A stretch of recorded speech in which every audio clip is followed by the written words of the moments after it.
Hi friends, வணக்கம். Welcome to our channel. இன்றைக்கி என்ன சமையல்ன்றதை பார்க்கலாமா? காலையிலே பார்த்திங்கன்னா சாதம் வச்சுட்டேன். காலையில் டிஃபனுக்கு வந்து பார்த்திங்கன்னா சேமியா செய்யலான்னு சொல்லி எடுத்து வச்சுருக்கேன். ஆனியன்லாம் கட் பண்ணணும். முட்டை சாதம் பண்ணிடலாம் டிஃபன் பாக்ஸுக்குன்னு சொல்லி முட்டை சாதம் வச்சுருக்கேன்.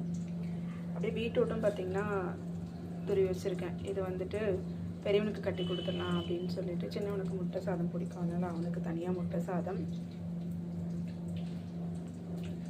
மதியானத்துக்கு வந்து பார்த்திங்கன்னா வேறு ஏதாவது வந்து சமைக்கணும், குழம்பு வைக்கணும். இது வந்து பசங்களுக்கு டிஃபன் பாக்ஸ்க்கு மட்டும் எடுத்து வச்சுருக்கேன்.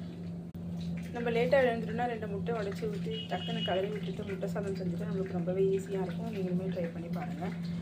பீட்ரூட் சாதமும் பார்த்திங்கன்னா நம்ம ஈஸியாக செஞ்சிடலாம். அதனால் பார்த்திங்கன்னா நீங்கள் லேட்டாக எழுந்திருக்கிறீங்க அப்படின்னா, உங்களுக்கு டைம் இல்லை அப்படின்னா நீங்கள் பீட்ரூட் சாதம் வந்து ஈஸியாக செஞ்சு முடிச்சிடலாம். மதியானத்துக்கு மட்டும் என்ன ரசம் இல்லைன்னா வேறு ஏதாவது குழம்பு வைக்கணும். இப்போ டிஃபன் பாக்ஸ்க்கு காலையில் ஸ்கூலுக்கு முடிச்சிட்டோன்னா அதுக்கப்புறமா பார்த்திங்கன்னா வேறு ட்ரை பண்ணலாம் அப்படின்னு சொல்லிட்டு இது வரைக்கும் முடிச்சாச்சு. இன்னொரு மினி விலாகில் பார்க்கலாம். Bye friends.